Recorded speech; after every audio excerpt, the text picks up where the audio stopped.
왔으니 시작을 해보도록 하겠습니다. 제가 오늘 진행할 내용은 일단 AI하고는 조금 상관이 없을 수도 있어요. 하지만 AI를 함으로 있어서 뭐 머신러닝이나 다른 빅데이터를 하는데 지금 대부분의 분들은 뭐 퍼블릭 클라우드, 뭐 AWS나 뭐 GCP나 이러한 것들을 이제 사용해서 운영을 하고 계시는데, 그런 것들을 할 때 사실 그 기반에 있는 것들은 전부 다 데이터 센터 안에 서버, 스토리지, 스위치 이러한 것들로 다 구성이 되어 있고요. 그러한 것들이 뭐 몇십 년 전부터 그렇게 운영돼서 사용이 되어져 가고 있다가 그런 환경들을 이제 온프레미스 클라우드, 전통적인 클라우드 환경이라고, 인프라 환경이라고 했을 때, 그러한 부분에서 이제 프라이빗 클라우드로 넘어와서 이제 그러한 자원들을 어떻게 하면 효율적으로 사용할까라는 고민들을 하기 시작했고, 그런 것들이 이제 점점 더 발전이 되어서 이제 우리가 알고 있는 GCP나 AWS에서 이제 퍼블릭 클라우드라는 이러한 서비스 형태로 이제 각 개인들에게 제공을 하는 형태로 발전이 되었습니다. 그러면서 이러한 인프라 환경들을 조금 알고 있으면 향후 나중에 이제 뭐 머신러닝이나 AI 이런 것들을 함에 있어서 이런 것들을 개발할 뿐만 아니라 뭐 운영을 하실 수도 있는 거고, 그 운영을 할 때 인프라 담당자하고 커뮤니케이션을 할 수도 있는 거고, 평생 인프라하고는 아예 상관없이 지내실 수 있어요. 그렇지만 이러한 것들을 기본적으로 알고 있었을 때 뭔가 커뮤니케이션에 할 때 뭔가 조금 더 원활하게 할 수 있는 부분들이 있어서 이러한 것들이 지금 듣고 계시는 분들한테 기본적인 좀 도움이 되었으면 하는 마음에 이렇게 진행을 하게 되었습니다. 순서는 지금 인프라부터 시작해서 온프레미스, 프라이빗 클라우드, 퍼블릭 클라우드, 그 다음에 이제 Q&A 순으로 진행을 할 거고요. 저희 인프라는 일단 기본적으로 봤을 때 저희 클라우드 센터를 보면 지금 여기 이렇게 네모 박스 안에 되어져 있는 것들이 클라우드 센터 안에 전부 인프라 환경으로 구성이 되어 있습니다. 실제 저것들은 전부 다 하드웨어, 뭔가 물리적인 눈에 보이는 장비들이 스위치, 스토리지, 서버들이에요. 그 다음에 오른쪽에 있는 OS나 어플리케이션 같은 것들은 이제 서버 위에 OS가 오퍼레이팅 시스템이 이제 올라가게 되는 거고요. 그 오퍼레이팅 시스템 OS 위에 어플리케이션이 올라가게 되는 겁니다. 이제 AI나 뭐 이런 것들을 사용하는 데 있어서 어플리케이션이 다 되어 있는 환경에서 개발자분들이 이제 개발을 많이 하게 되는 거고, 이제 이런 것들은 온프레미스 전통적인 클라우드 센터는 이런 식으로 구성되어 있다라고 보시면 됩니다.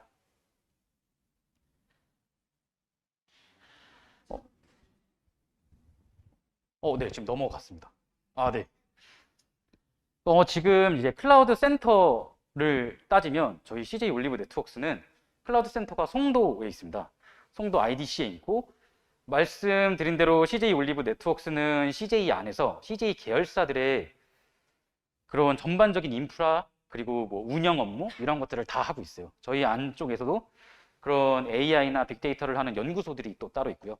퍼블릭 클라우드만 전문적으로 하는 뭐 테크랩도 따로 있고, 그 다음에 뭐 인프라 이제 OS 매니지드를 하는 인프라 옵스랩 이렇게도 있고, 그 다음에 그러한 것들이 돌아가기 위한 네트워킹 환경이 잘 운영되려면 스위치나 이제 뭐 라우터들 같은 것들을 운영하는 네트워크 파트, 이렇게 파트들이 다 이 클라우드 센터 안에 있고, 이 클라우드 센터 안에 서버, 스위치, 스토리지 이러한 물리적인 장비들이 다 구성되고, 그러한 것들이 또 시설 파트 이러한 분들이 뭐 공조 시스템을 활용해서, 지금 저희가 집에서 일반적인 서버를 쓴다 그러면 서버를 쓰지 못하는 이유가 이 서버의 소음이 굉장히 심하고 서버의 발열이 엄청 심하기 때문에 집에서 이런 서버들을 쓰지 못하는 거거든요. 사실 이 서버들을 집에서도 쓰면 얼마든지 좋게 쓸 수 있지만 정말 전기료, 무슨 말씀드린 발열, 그런 공조 환경 이런 것들이 안 되어 있기 때문에 집에서 이제 사용을 하지 못하는데,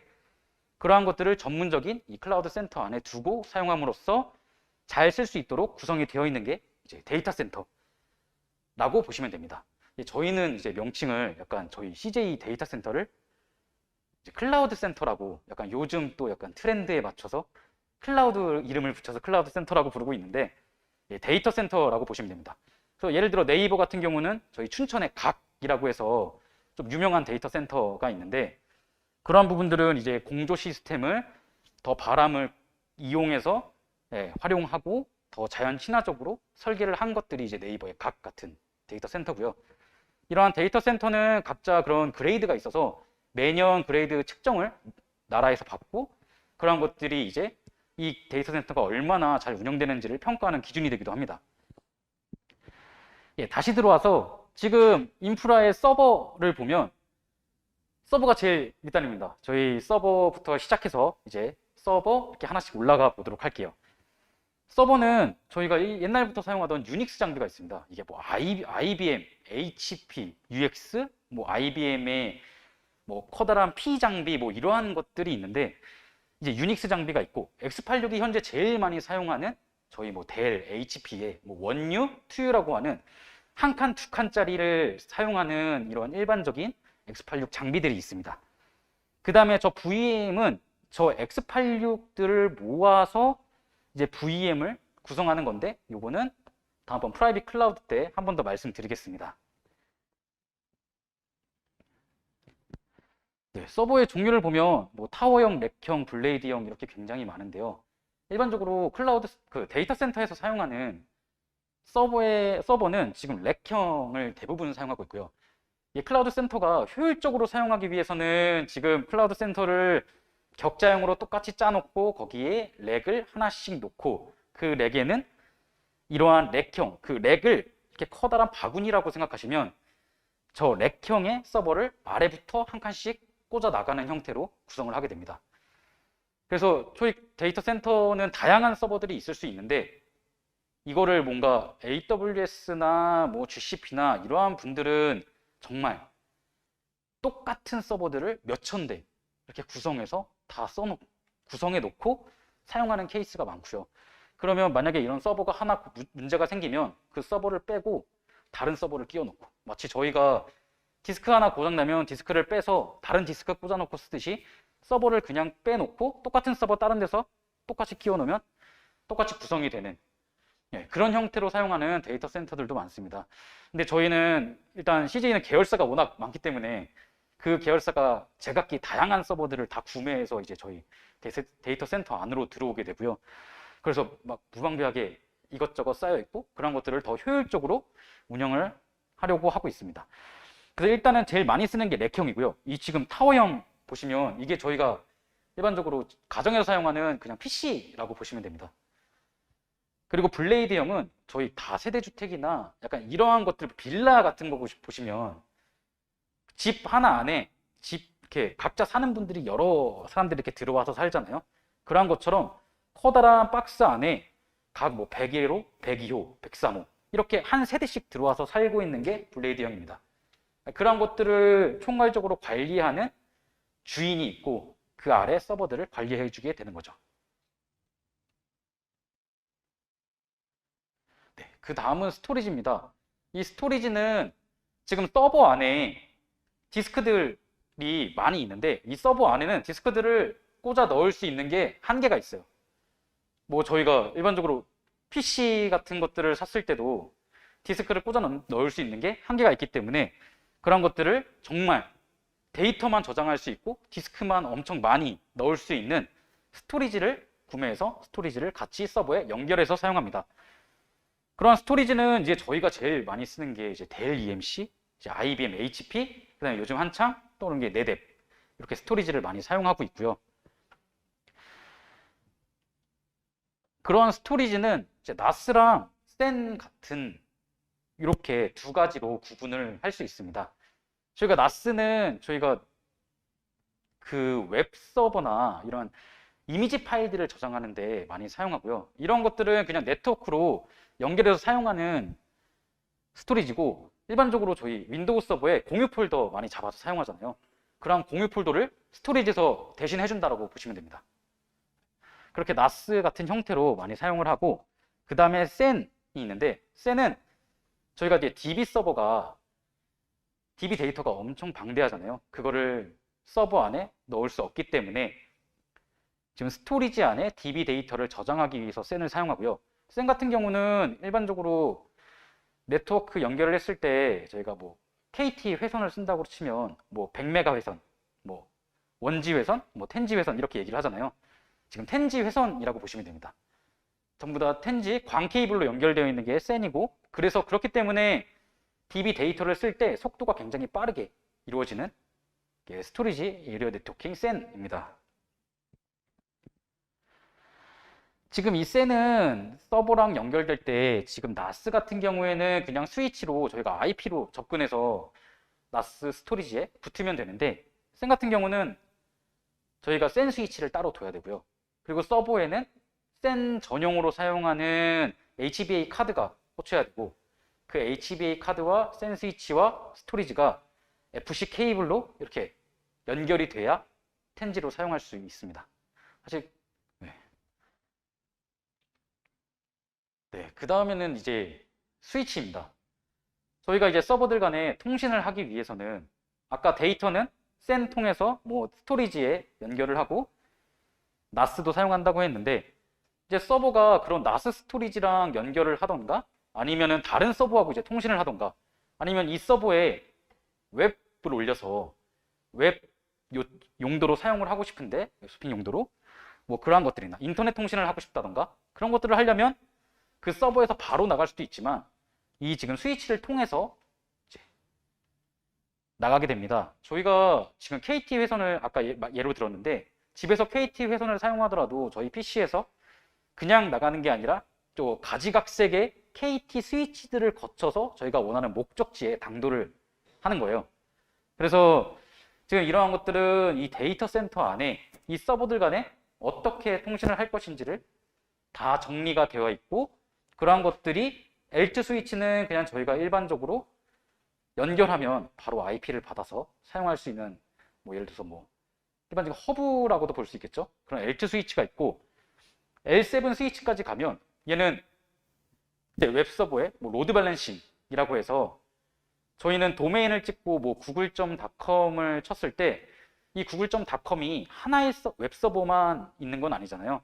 이 웹 서버가 뭐 수십 개, 수백 개까지도 있을 수 있는데, 그러한 서버들로 적절하게 분배를 해주는 게 이제 L7 스위치의 로드 밸런싱 역할이라고 보시면 됩니다.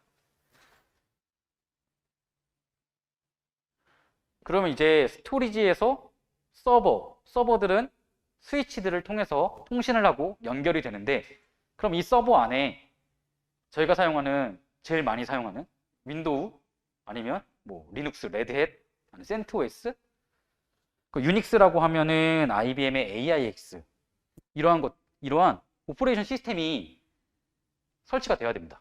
그래야지 저희가 뭐 여러 가지 뭐 개발도 할 수 있고, 그리고 지금 이 하드웨어 시스템과 어플리케이션 간에 서로 도와주는 브릿지 역할을 오퍼레이팅 시스템이 해준다고 보시면 됩니다.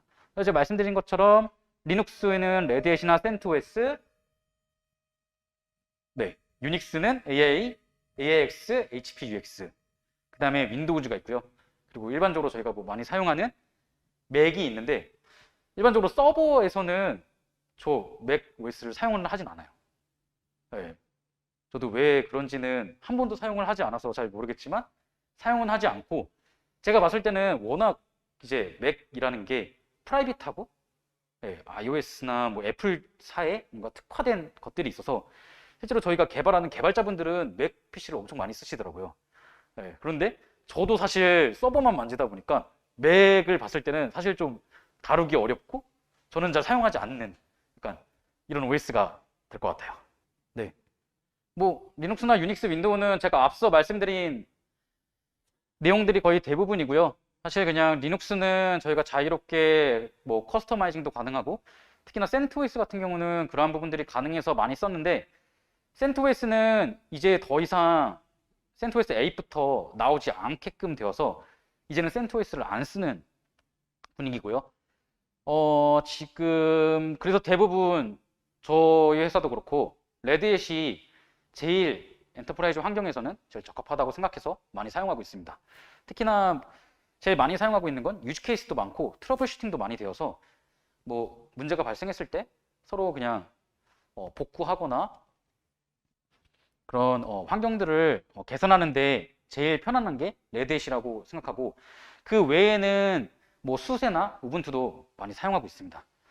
유닉스는 HPUX라고 AIX, 완전 저건 벤더사에 특화된 OS여서 HP UX는 말 그대로 HP사에서 그냥 다 관리를 하고 있는 거고요. AIX는 IBM에서 다 관리를 하고 있어서 너무 벤더사에 특화되어 있기 때문에 진짜 특별한 서비스나 뭔가 목적이 있어서 목적이 있지 않는 한 잘 사용하지 않는 OS라고 보시면 되고요. 저희는 AIX를 좀 많이 사용하는데 AIX 같은 경우에는 좀 부하가 많은 DB 서버에 많이 사용하는 서버입니다. 그만큼 퍼포먼스가 잘 나와서 사용을 하고요. 그만큼 비쌉니다. 그 다음이 윈도우고요. 윈도우는 제일 저보다도 더 많이 아실 수도 있고 저희 데이터 센터에서는 그냥 일반적인 PC에서 사용하는 윈도우 서버를 사용하지 않고요. 그 윈도우 서버라고 해서 저희가 생각하는 10, 7 이렇게 나가는 게 아닌 2003, 2008, 2012, 2016 그리고 현재 2019까지 나와서 이렇게 서버를 설치해서 사용하고 있고요. 서버는 더 많은 스펙을 사용할 수 있게끔 도와주고 다양한 부가 기능들이 포함된 윈도우라고 보시면 됩니다. 예를 들어서 리눅스 같은 경우는 지금도 많이 쓰실 수도 있는데 리눅스 시스템은 제일 특이한 게 좀 파일 구조가 좀 특이해서 윈도우 같은 경우에는 저희가 소유권을 주는데 이거는 A가 사용할 수 있고 이거는 B가 사용할 수 있고 B는 여기까지만 쓸 수 있어 라고 하는 것들을 리눅스는 이렇게 파일 타입으로 인해서 파일 권한 그리고 소유 그룹을 줄 수 있고요. 그리고 제일 루트 파일 시스템 안에 저렇게 경로가 다 나누어져 있다고 보시면 됩니다. 그 다음에 이제 OS에서 저희가 OS를 구성하면서 그리고 운영을 하면서 좀 중요하다고 생각하는 게 이제 NTP 서비스입니다. 이 NTP는 말 그대로 시간 동기화를 하기 위한 서비스고요. 저희가 이제 지금 12시 00분이라고 예를 들면 실제 시간은 근데 12시 10분을 가리키고 있어요. 그럼 서버 시간과 실제 시간이 차이가 나면 그 서버에 쓰여지는 데이터들도 다 차이가 나게 되고 그게 나중에 불러들여 왔을 때도 그러한 것들이 차이가 발생하면 서비스에 문제가 발생할 수 있습니다. 그래서 이 NTP 서비스를 통해서 각 서버들의 시간을 동일하게 맞춰주고요. 이 NTP는 일단 저희가 위성하고 주파수 통신을 해서 NTP 서버를 만들고 NTP 서버는 각 서버들에서 이 NTP 서버를 바라봐서 시간을 다 맞추게 됩니다. 그래서 지금 윈도우는 이렇게 시계 동기화, time.windows.com 이렇게 되어 있기도 하고 저렇게 시간을 확인할 수도 있고요. 리눅스 같은 경우에는 NTP-D나 지금 크로니-D라고 해서 레드햇 6 버전까지는 NTP를 사용했는데 그 이후부터는 이제 크로니-D라고 해서 다른 서비스를 사용합니다. 사실 이런 것들은 한 번도 보지 않으실 수도 있고 그냥 다른 담당자들이 다 하고 있을 수도 있습니다. 그 다음이 이제 DNS입니다. 이 DNS는 지금 저희가 아까 서버에 웹을 올린다고 치면 IP가 3.3.3.3 이렇게 IP가 있고 얘는 따다따.google.com 이렇게 간다라고 치면 이 IP와 이 도메인 주소 URL을 서로 매핑해주는 기능을 가지고 있습니다. 근데 이러한 것들은 이제 DNS 서버가 이러한 정보들을 갖고 있는 거고 각 서버들은 지금 서버 안에 이렇게 DNS 주소를 넣어줘서 그 DNS 서버에 있는 그 주소들을 불러와서 사용을 하게 되고요. 그래서 그렇게 DNS에 등록을 한다는 건 저희가 그냥 단순히 IP를 통해서 가는 게 아니라 URL 주소를 통해서 서비스를 찾아가고 서버들과 통신을 할 수 있다는 겁니다. 그래서 지금 윈도우는 저렇게 IP 세팅하는 부분에서 DNS 설정을 할 수 있고요. 리눅스는 IP 세팅을 하는 부분에서도 할 수 있고 resolve.conf라는 파일에서도 할 수 있습니다. 네, 그 다음은 OS 방화벽이고요. OS 방화벽은 그냥 다 보안을 위해서 사용하는 거고요. IP와 포트를 통제해서 이 서버에 누가 접근할 수 있고 누가 접근할 수 없는지를 통제하는 기능을 합니다. 그 다음에 이제 서버 스토리지, 서버, 스위치까지 봤고 OS도 봤는데요. 그럼 이 서버가 한 대에서 서비스를 하고 있는데 한 대 서버에서 서버가 다운되거나 서버에 파트가 나가거나 이래서 이 서버가 망가지게 되면 아예 서비스를 할 수 없는 거기 때문에 이러한 서버들을 이제 이중화를 하게 됩니다. 이러한 이중화 같은 것들은 클러스터링이라고 부르고요. 이 서버를 똑같이 복제해서 서로 공유하는 방식도 있고, 이 스토리지가 제일 중요한 데이터를 가지고 있기 때문에 이 클러스터링 솔루션을 사용해서 각 두 대의 서버가 액티브 스탠바이 구조로 데이터를 공유해서 사용하는 방식도 있습니다. 그래서 저희가 뭐 AWS도 마찬가지로 뭐 복제하는 기능도 있고 여러 가지 기능도 있는데, 그러한 부분들도 다 이러한 것들을 기반으로 이제 들어가는 거라고 보시면 됩니다.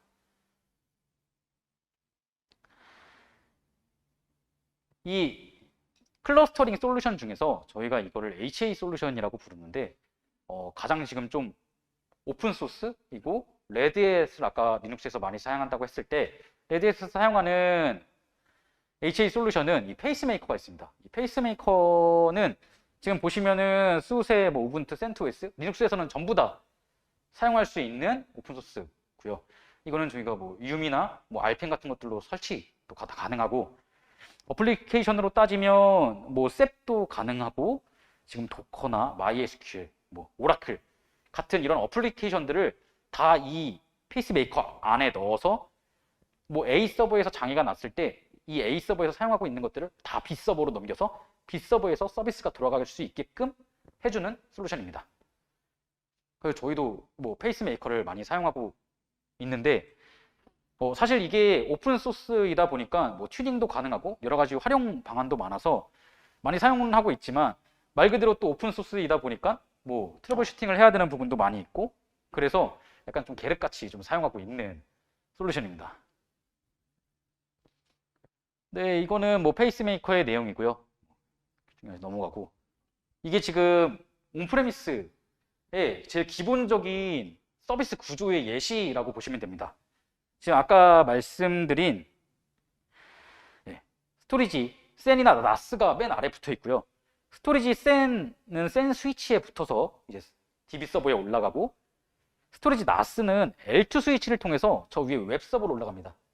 그 이유는 웹 서버는 이미지 파일, 웹 서버니까 이미지 파일들이 많아서 이미지 파일들을 이제 스토리지 나스에 네트워크 통신을 통해서 저장을 하게 되는 거고, DB 서버는 데이터 파일들이 많기 때문에 뭐 오라클이나 MySQL에 DB 파일들이 있기 때문에 스토리지 센을 통해서 이제 저장을 하게 되고요. 그러면 이제 DB 서버는 DB 데이터가 있고, 와스에 저희 톰캣이나 뭐 제우스 이런 것들을 올려서 사용하고, 웹 서버에는 웹2B나 저희 요즘에는 오픈소스로 엔진엑스 많이 올려서 사용해서 서비스를 하게 됩니다. 그럴 때 DB는 아까 말씀드린 클러스터링을 뭐 페이스메이커를 통해서 이중화로 묶을 수 있고요. 와스는 세션 클러스터링이라고 해서 와스 자체 솔루션에서 제공하는 이중화가 있고, 그리고 웹 서버는 L7에서 로드 밸런싱을 한다고 했기 때문에 L7 스위치에서 스위치 로드 밸런싱을 이제 해주게 됩니다. 그렇게 해서 이중화를 다 이렇게 만들어 주는 거고요. 이 사이에는 뭐 사실 뭐 저희가 방화벽 장비들도 있기 때문에 뭐 파이어월 장비들이 중간에 들어가 있고, 그래서 지금 웹 서버는 외부에서 붙어야 되기 때문에 DMZ망이라고 해서 약간 외부망에 빠져 있고 외부에서 바로 접속할 수 있게끔 구분을 해놨고요.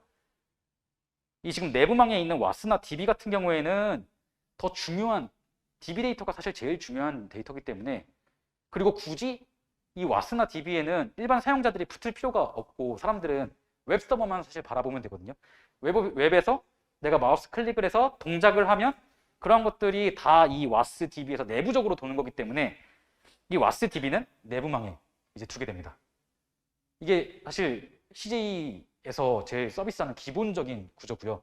저희도 안에 내부망에 이렇게 지금 와스 DB 들어가 있고, 외부망에 웹서버 나와 있고, 지금 이 외부망과 내부망 사이에는 방화벽이 있고, 외부망도 바깥으로 나갈 때 또 방화벽이 있습니다. 이게 지금 데이터 센터의 기본적인 구조고요. 이게 온프레미스의 제일 기본적인 내용입니다. 그러면 이제 드디어 프라이빗 클라우드로 넘어가 보겠습니다. 몇십 년 전부터 온프레미스 서버로 아까 말씀드린 것처럼 다 서버들을 사다가 놓고, 그거를 DB 서버 구성하고 뭐 와스 구성하고 웹 구성하고 서버들을 다 각자 사서 그 서버 하나에 OS를 다 올려서 사용하는 게 너무 불편해지기 시작했어요. 그래서 그거를 그럼 그렇게 사용 안 하고 얘네들을 하나로 묶어서 사용하면 어떨까? 라는 생각을 하게 되었고, 그래서 이러한 가상화 서비스가 나오게 됐습니다. 이 서비스들은 지금 이 보시면 맨 아래에 서버들이 이게 한 대가 아니라 뭐 5대, 10대, 50대, 100대가 될 수도 있고요. 그러한 것들을 일반적으로 제일 많이 사용하는 VMware라는 솔루션을 사용해서 하나로 묶어서 사용하기 시작합니다. 이 하나로 묶어서 사용했을 때 이 VMware라는 솔루션에서 이 서버들을 관리하는 관리 툴들을 다 제공을 하고 그 관리 툴 안에서 서버를 하나씩 만들어서 이제 제공을 하게 됩니다. 근데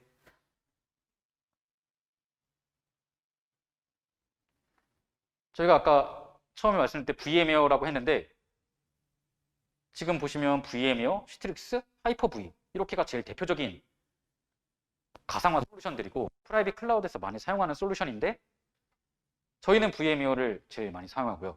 VMware가 제일 또 유즈 케이스도 많고 글로벌하게 제일 많이 사용하고 트러블 슈팅도 제일 잘 되고요. 그래서 VMware를 사용하고 일반적으로 거의 기능은 동일합니다.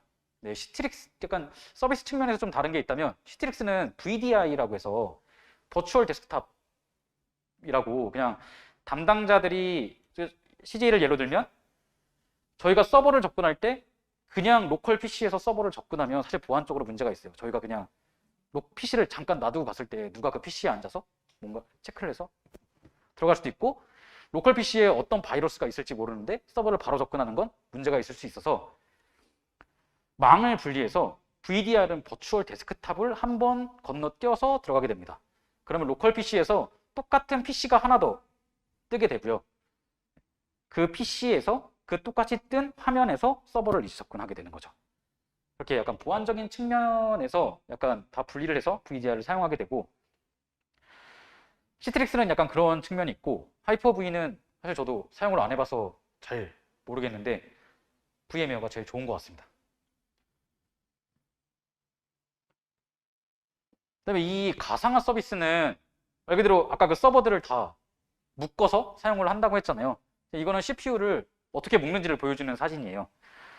그래서 지금 뭐 서버 하나에 피지컬 CPU 소켓이 코어 0부터 3까지 있는데 이런 것들을 VM 커널 CPU 스케줄러가 하나를 묶어서 저렇게 vCPU로 만들어주게 됩니다. 그럼 저희는 서버를 VM에서 하나 만들었을 때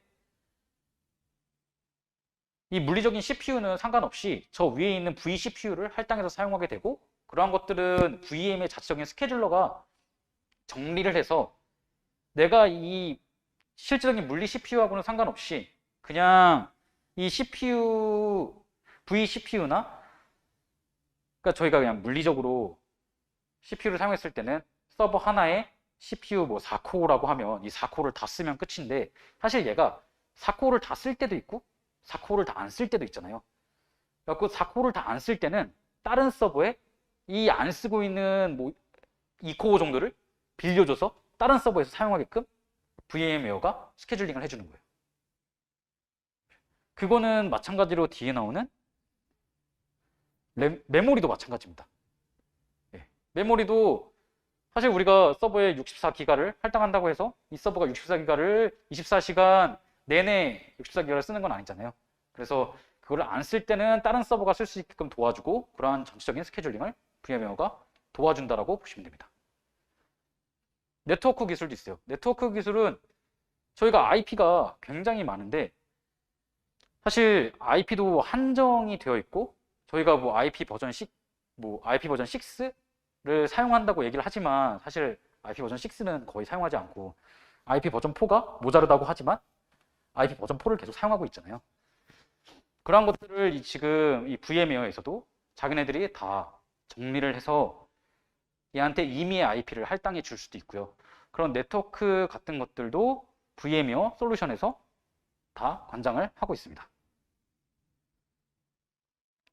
VMware가 또 좋은 점이 이 서버들 10대를 묶어서 사용한다고 치면 이 10대 서버에 그 위에 OS가 저희가 이제 그 OS가 설치된 걸 VM 서버라고 하는데 그 VM 서버들 한 100대가 있어요.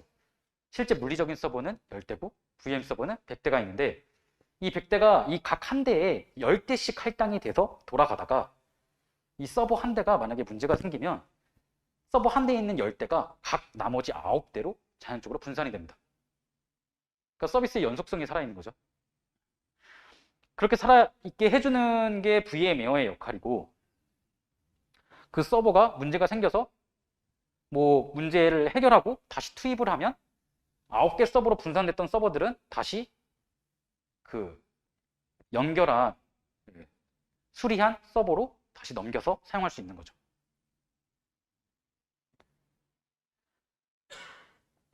이제 그런 것들을 이런 V모션이라고 VM웨어에서는 얘기를 하는데요.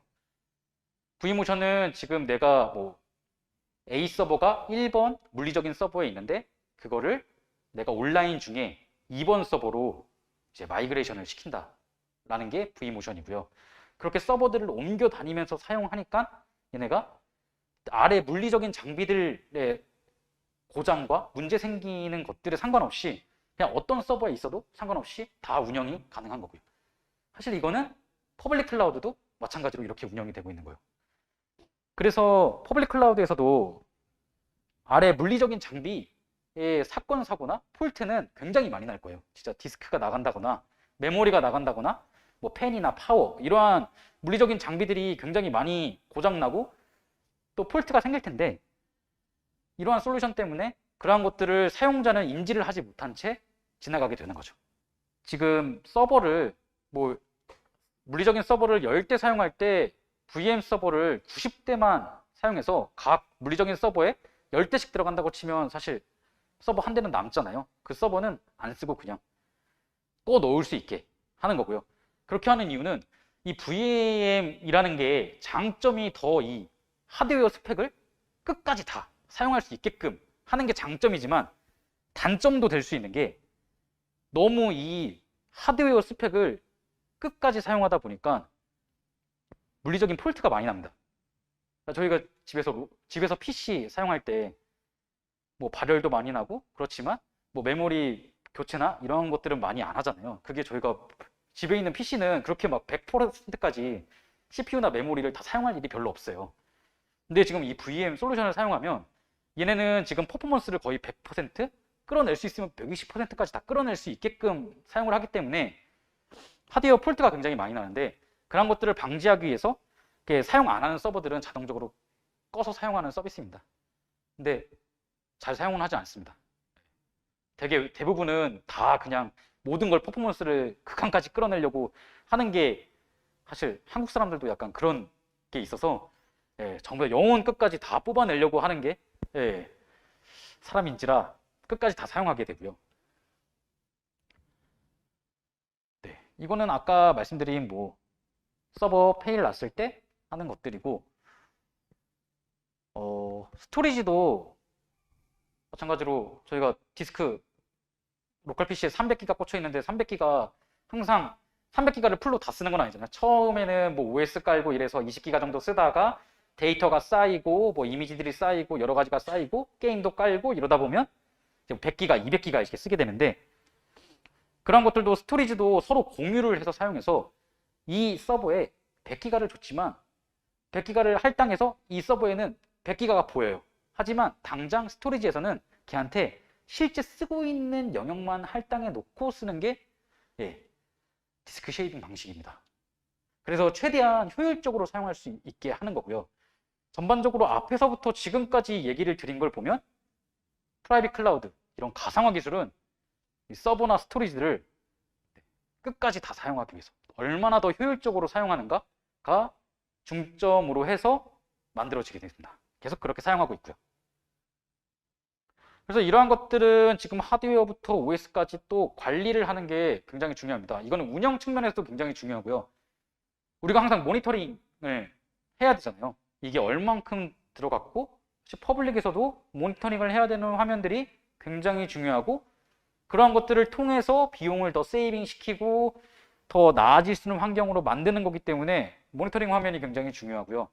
그래서 이거는 지금 VM웨어에서 제공하는 모니터링 화면이고, 저는 이제 OS 매니지들을 많이 해서 OS 리눅스나 윈도우를 이제 많이 만지게 되는데, OS 매니지들을 할 때는 저희는 별도의 이제 솔루션을 많이 사용합니다. 저희 오픈 소스로 치면은 자빅스 라고 해서 마리아DB의 자빅 솔루션을 써서 얘네가 CPU나 메모리가 뭐 90% 이상 사용을 하게 되면 그런 것들을 알람을 보내줘서 메일을 받거나 이제 카카오톡으로 알람을 받을 수 있게끔 그렇게 구성을 해놓은 게 있고요. 그리고 좀 뭐 유료로 가면 뭐 엔키아의 폴스타나 뭐 이러한 것들을 이제 많이 쓰게 되는데 마찬가지로 VM웨어도 자체에서 제공하는 이 VM 솔루션을 통해서 관리를 하게 됩니다. 이제 퍼블릭 클라우드로 넘어왔습니다. 프라이빗에서 퍼블릭 클라우드로 넘어오는 이유는 뭐 여기 이제 많이 써 있는데요. 마찬가지로 프라이빗 클라우드하고 비슷합니다. 서버가 너무 노는 게 아까워요. 얘네를 더 효율적으로 쓰고 싶어요. 그래서 퍼블릭 클라우드를 이제 만들게 되고, 사실 AWS도 저희가 많이 익히 아는 얘기가 그 서버들, 남는 서버들, 그런 것들을 어떻게 하면 더 효율적으로 활용할까를 하다가 그렇게 이제 지금 아예 탑 티어 퍼블릭 클라우드 CSP가 된 거잖아요. 그래서 이런 것들은 그걸 효율적으로 얼마나 사용할까를 생각하고 그 위에 그러면 사용자들이 이거를 접속해서 사용할 수 있고 이 서버를 할당받아서 사용할 수 있는 창구를 만들자 라고 해서 저희가 AWS에 접근해서 서버를 할당받아서 예를 들어 EC2 뭐 이런 것들 서버들을 할당받아서 사용을 하게 되는 거고요. 그런 것들을 얼마나 더 편하게 만드는가, 그 다음에 그러면 또 얼마나 많은 서비스들이 그 위에 담겨 있는가. 이 사람들이 그 안에 들어와서 서버는 할당받았지만 내가 이 서비스를 뭔가 올리기 위해서는 이것저것 설치를 해야 되고 그런 것들이 너무 또 불편할 수 있어요. 그러면 그런 것들을 최적화시켜서 이러한 루트를 따라가서 이 서버를 할당받아 사용하면 이렇게 편하게 사용할 수 있습니다. 그 대신 쓰시는 만큼 돈을 내세요. 그러니까 퍼블릭 클라우드입니다. 여기 있는 것처럼 퍼블릭 클라우드는 선투자 비용 없어요. 그냥 AWS에 다 물리적인, 아까 온프레미스나 프라이빗 클라우드는 장비를 사야 돼요. 뭐 VM 솔루션도 사야 되고 OS도 사야 돼요. 그런 것들 사실 없이 AWS에서 물리적인 장비 필요 없이 살 수 있고요. 그러니 운영 비용도 절감되는 것 같고, 뭐 탄력적인 운영명 확장이라고 해서 저희가 뭐 안 쓸 때는 뭐 반납했다가 쓸 때는 다시 회수해서 사용하고, 뭐 버튼 몇 번 눌러서 받을 수 있죠. 그 다음에 그러니까 이런 물리적인 하드웨어 장비에 신경 쓸 필요 없이, 그거를 관리하는 사람들 신경 쓸 필요 없이 뭐 사업이나 비즈니스에만 집중할 수 있고, 그리고 또 데이터 센터가 각 세계적으로 어디 있는지는 알 수 없지만 리전들이 있기 때문에 글로벌 확장도 용이하다라고 볼 수 있습니다.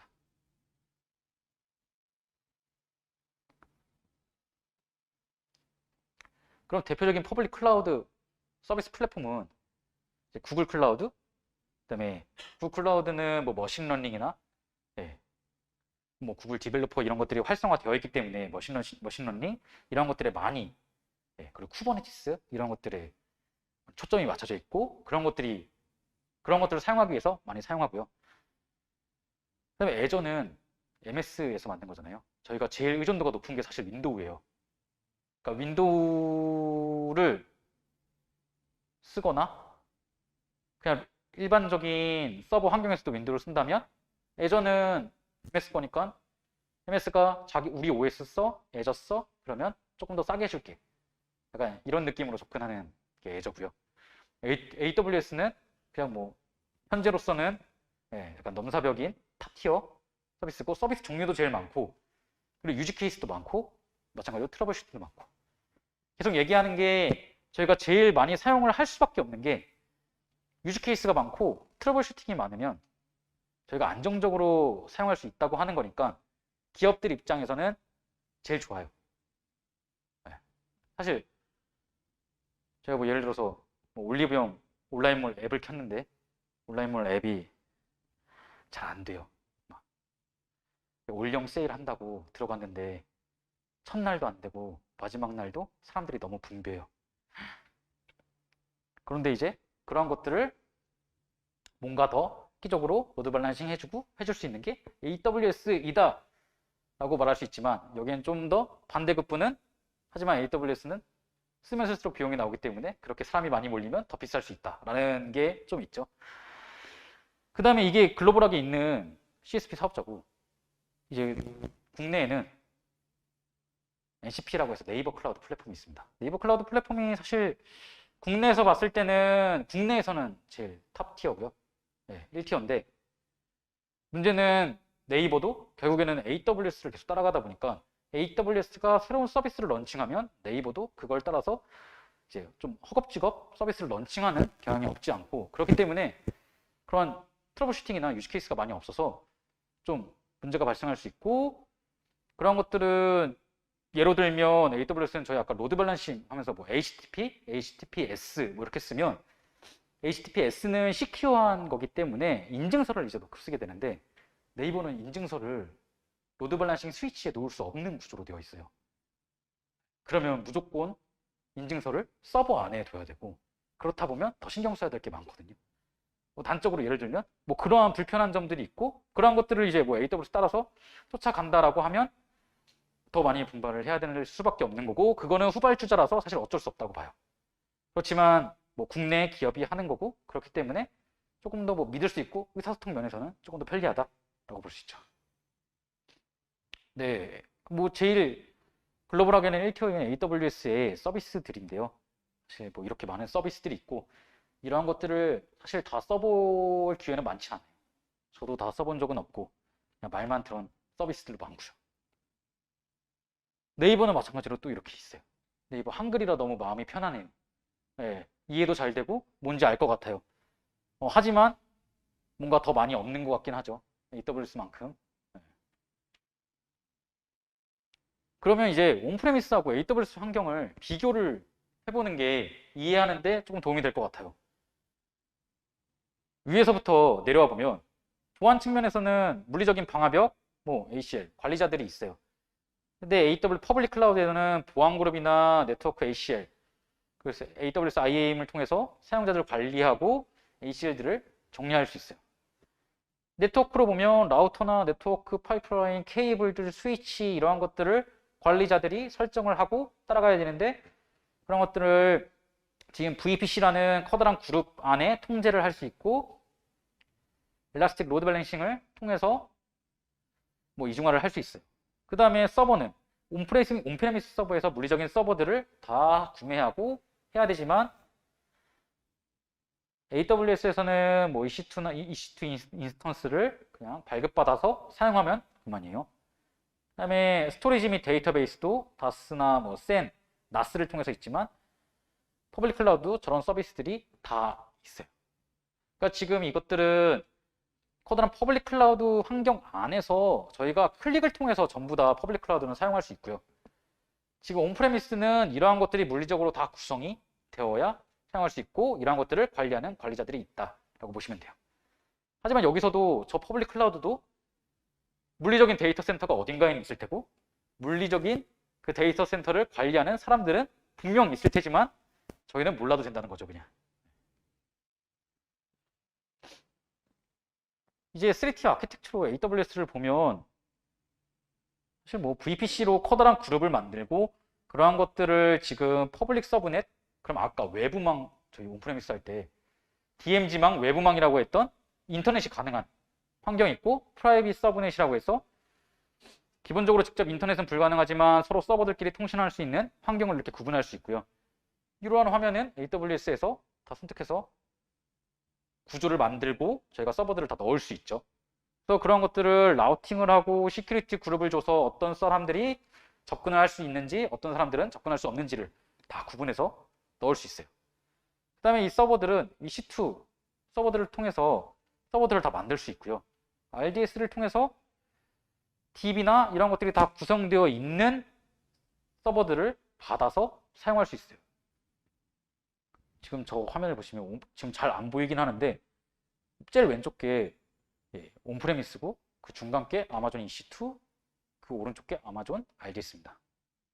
그래서 온프레미스는 처음부터 끝까지 다 뭔가 고객이 다 해야 되는데, EC2는 서버는 우리가 다 줄게, 그럼 물리적인 건 신경 쓰지 마, 위에 어플리케이션이랑 이런 것들만, 어플리케이션이랑 DB 이런 것들 신경 써. 그 다음에 RDS는 DB까지도 다 우리가 다 챙겨서 줄 테니까 어플리케이션만 너네가 올려서 거기에 붙여서 사용하면 돼. 그렇게 서비스만 해 라고 해서 주는 겁니다.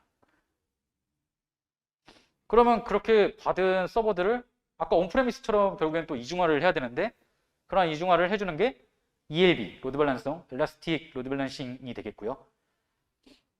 그 다음에 이제 서버들을 이제 뭐 두 대로 웹서버를 운영하다가 부하가 너무 많이 몰리면 얘네를 한 10대 이렇게 자동적으로 늘리고 싶어요. 이제 그런 것들을 오토 스케일링이라고 해서 내가 세팅만 미리 해놓으면 이 두 대였던 서버가 부하가 많이 몰리면 자동적으로 그 부하를 대응할 수 있게끔 10대까지 늘려주고 근데 이제 부하가 끝나서 서버를 그만큼 사용할 필요가 없으면 사실 10대로 운영하면 비용이 계속 나가는 거니까 그 서버들을 줄여주는 역할을 하는 게 오토 스케일링입니다. 그 다음에 마지막으로 아까 프라이빗 클라우드에서 관리 툴 얘기했었잖아요. 그럼 매니지먼트하고 관리해주는 것들이 클라우드 와치라고 보시면 됩니다. 이 클라우드 와치에 이제 적정한 리밋을 걸고 설정을 해주게 되면 내가 원하는 핸드폰이나 이제 뭐 알람을 받을 수도 있고요. 대개는 AWS는 슬랙이랑 연동을 해서 슬랙으로 이제 알람을 받게 되는데 네. 클라우드 와치를 통해서 그렇게 알람을 받을 수 있게끔 구성을 하게 되는 거죠. 네, 마지막 장입니다. 먼 길 달려왔는데 지금 뭐 클라우드를 쓰면 뭐 이러한 편리성이 증대되고 뭐 발전되고 이러한 것들이 있어요. 그런데 사실 저도 이제 온프레미스, 프라이빗 클라우드, 퍼블릭 클라우드를 다 사용하다 보니까 이제 이것들만의 장단점이 있고 여기서 꼭 써야 되는 것들이 있고 아닌 것들이 있어요. 뭐 예를 들어서 온프레미스 같은 경우에는 진짜 중요한 데이터들, 뭐 예를 들어서 ERP, 그냥 뭐 셉이나 중요한 개인 데이터가 들어가 있다던가 하는 것들은 사실 퍼블릭으로 꺼내기에는 좀 불편해요. 그런 것들이 얼마나 중요한 데이터가 있을지 모르는데 그런 것들을 내가 알 수 없는 퍼블릭 클라우드에 둔다. 그리고 마찬가지로 은행권 같은 경우에는 굉장히 중요한 데이터들이 들어있고 그리고 거기는 사실 뭐 엄청난 금액의 돈들이 왔다 갔다 하게 되잖아요. 근데 그런 것들을 그냥 자기네들이 운영하는 온프레미스가 아닌 퍼블릭 클라우드에만 둔다라고 하면 또 약간 걱정이 되기 시작하죠. 그래서 온프레미스하고 자기네 본인들의 데이터 센터에 프라이빗 클라우드를 만들어서 그렇게 운영하는 것들이 대부분의 현재 기업들이고요. 그런데 그러한 것들은 사실 대기업들이 그렇게 많이 하게 되고 어느 정도의 규모 이상이 돼야 그게 효율이 나오기 때문에 그렇게 사용을 하게 되고 퍼블릭 클라우드는 사실 개인 사업자나 아니면 이제 시작하는 스타트업들이나 이러한 부분들은 굳이 온프레미스 서버를 사서 데이터 센터에 두고 사용한다? 프라이빗 클라우드를 내가 다 구성해서 그걸 운영하는 사람들을 다 두고 사용한다라고 하면 비교했을 때 문제가 생길 수 있죠. 네. 그래서 퍼블릭 클라우드를 많이 사용하게 되고요. 그래서 저희가 뭐 예를 들어서 삼성도 퍼블릭 클라우드 한창 대두했을 때 AWS다 해서 업체 껴서 구성해서 퍼블릭 클라우드로 나갔는데 나가고 보니 처음에 생각했던 비용과 비용이 달라요. 뭐 데이터 전송량이 달라요. 데이터를 내가 퍼블릭 클라우드로 보내는 것까지는 오케이요. 근데 퍼블릭 클라우드에서 다시 로컬로 데이터를 다운로드 받으려고 보니 네트워크 상용 대역폭도 너무 많이 사용하고 데이터를 다운 받을 때마다 비용이 올라가게 되는 거죠. 그런 것들 때문에 고민하다가 다시 이제 들어오게 되는 케이스도 있고요. 근데 그런 것들이 뭐 지금 예를 들어서 삼성은 뭐 기사화도 되고 이런 것들이 있어서 얘기했지만 마냥 퍼블릭 클라우드로 나가는 것만이 장점은 아닌 것 같고요. 그렇다고 온프레미스나 프라이빗 클라우드를 계속 유지하는 것도 또 장점은 아니고요. 그래서 이런 것들은 사실 더 이제 성의의 관리자분들이 더 고민을 하고 그리고 실제 엔지니어 분들이나 매니지드 하는 사람들은 같이 고민해서 제안도 할 수 있고 약간 그렇게 되는 것 같습니다. 그래서 말씀드린 것처럼 장단점을 잘 파악해서 사용을 해야 되는 거고요. 그렇지만 여기 계신 분들은 지금 웬만하면 퍼블릭 클라우드를 다 사용하실 것 같아요. 근데 나중에 혹시나 어느 기업에 소속되거나 어디에 몸을 이제 담게 되면 온프레미스나 프라이빗 클라우드도 함께 경험해 보실 수 있는 기회가 있을 것 같습니다. 그럴 때 제가 오늘 말씀드린 게 그때 이러면서 기억나실 수 있는 자리가 되었었으면 좋겠습니다. 네, 이상입니다. 감사합니다.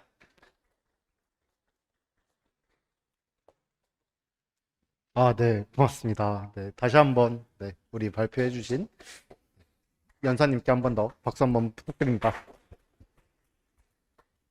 네, 여러분들 이제 궁금한 점이 되게 많으실 것 같아요. 혹시 이제 궁금하신 점 있는 분들은 네, 손 들어주시면 될 것 같습니다.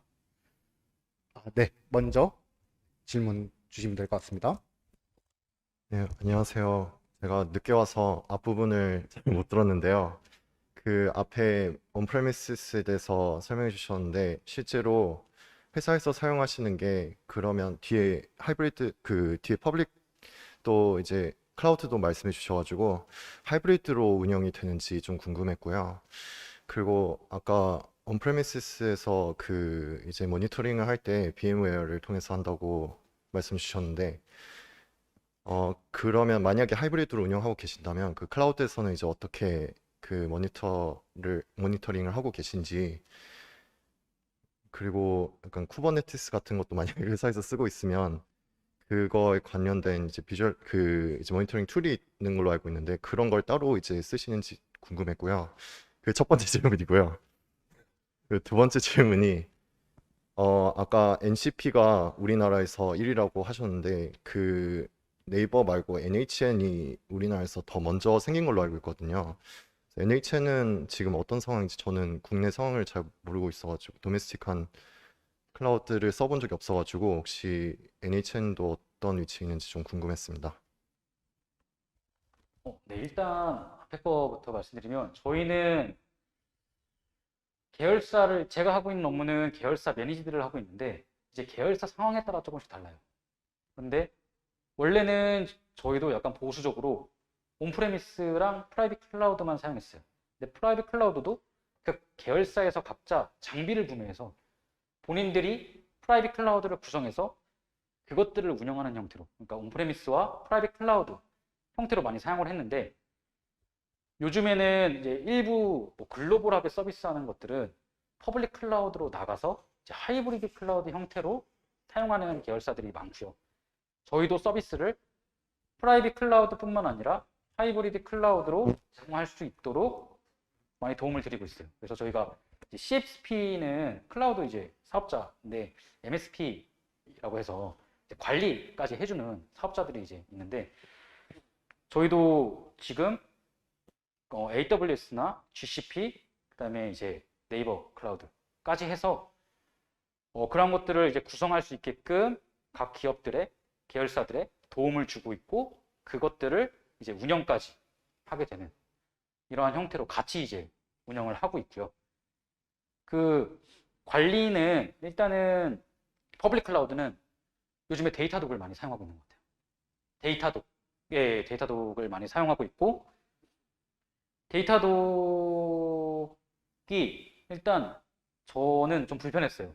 처음 사용했을 때는 이제 모든 걸 다 커스터마이징을 해야 돼서 내가 예를 들면 데이터독을 사용하는 이유가 기존에 뭐 제니퍼 어플리케이션 모니터링을 할 때 제니퍼를 많이 쓰고 뭐 서버 모니터링 할 때는 아까 오픈소스 뭐 자릭스 얘기도 했는데 이제 뭐 국내에서 조금 쓰는 거는 아까 엔키아의 폴스타라는 솔루션을 저희는 이제 사용을 하고 있는데 데이터독을 쓰게 되면 데이터독은 일단은 화면단에 커스터마이징을 다 해줘야 돼서 좀 불편하지만 전부 다 할 수 있어요. 지금 OS뿐만 아니라 어플리케이션 모니터링도 할 수 있고 그리고 로그도 바로 수집해와서 어느 부분에서 문제가 있는지까지도 볼 수 있어서 데이터독을 많이 사용하고 있고요. 그 데이터독은 제가 봤을 때 글로벌하게 많이 사용하고 있고 퍼블릭에서 뭔가 모니터링을 한다라고 하면 대부분 데이터독을 다 추천을 하고 있는 상황이라고 봐요. 그 다음에 사실 저는 퍼블릭 클라우드는 제가 전문적으로 하고 있는 건 아니라서 사실 네이버가 1티어라고 말씀드렸는데 NHN 같은 경우는 제가 사정을 잘 모르겠습니다. 네, 그런 부분들은 나중에 제가 한번 확인해서 답변 드리도록 할게요. 답변이 다 되었나요? 네, 감사합니다. 네, 네, 고맙습니다. 네, 혹시 또 질문하실 분 또 계실까요? 네. 저 잠시만요.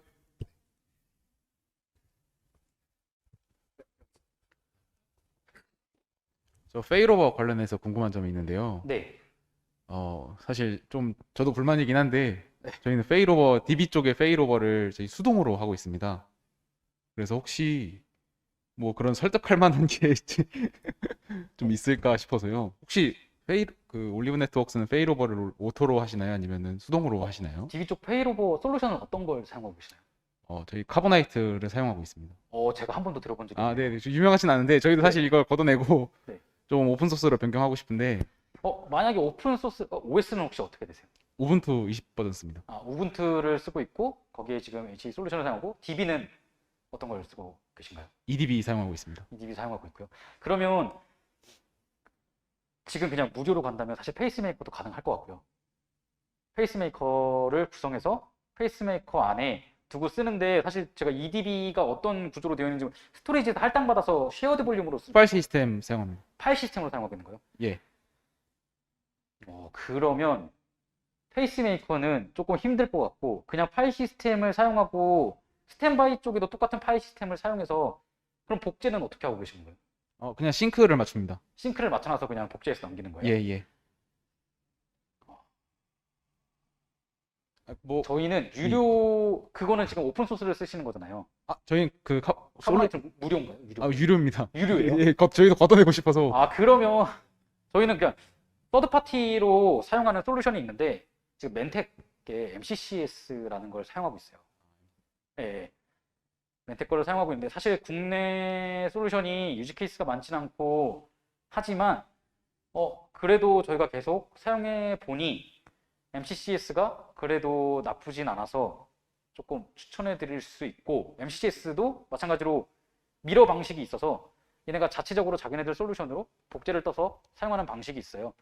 그래서 그렇게 해서 DB를 복제 떠놓고 반대쪽으로 넘기는 거를 MCCS 솔루션을 사용해서 관제하고 자동화 시킬 수 있는 방식이 있을 것 같습니다. 일단은 일단은 제 근본적인 질문은 네. 이제 페일오버를 오토로 하냐 수동으로 하냐 네. 뭐가 더 좋냐라는 거였는데 혹시 혹시 어떤 게 괜찮은 것 같으신가요? DB 쪽이면은 좀 데이터 정합성도 맞아야 될 텐데. 사실 싱크를 실시간으로 하고 있다라고 하면 자동으로 해서 오토로 해놓는 게 사실 저는 좋다고 생각하는데 문제는 싱크이기 때문에 역싱크가 발생할 수 있는 가능성이 사실 없지 않아요. 역싱크가 발생하게 되면 데이터가 또 정합성에 문제가 발생하는 거라서 한번 넘어가는 건 사실 오토로 가능하지만 그 스탠바이 쪽으로 넘어갔을 때 다시 액티브로 넘어오는 건 수동으로. 그건 당연히 수동으로. 네, 네, 그건 당연히 네, 수동으로 해야 되는. 알겠습니다. 네. 그래서 저는 오토로 하는 게 낫다고 생각합니다. 네, 감사합니다. 네, 수준 높은 질문이 나왔네요. 네, 그다음 혹시 또 질문하실 분 계실까요? 또 저희가 어느 서비스 정도는 이제 퍼블릭 클라우드에 올리고 싶은 욕심도 있는데 혹시 올리브 네트워크스에서도 그런 기존의 프라이빗에 있던 거를 퍼블릭으로 올리는 경우도 있나요?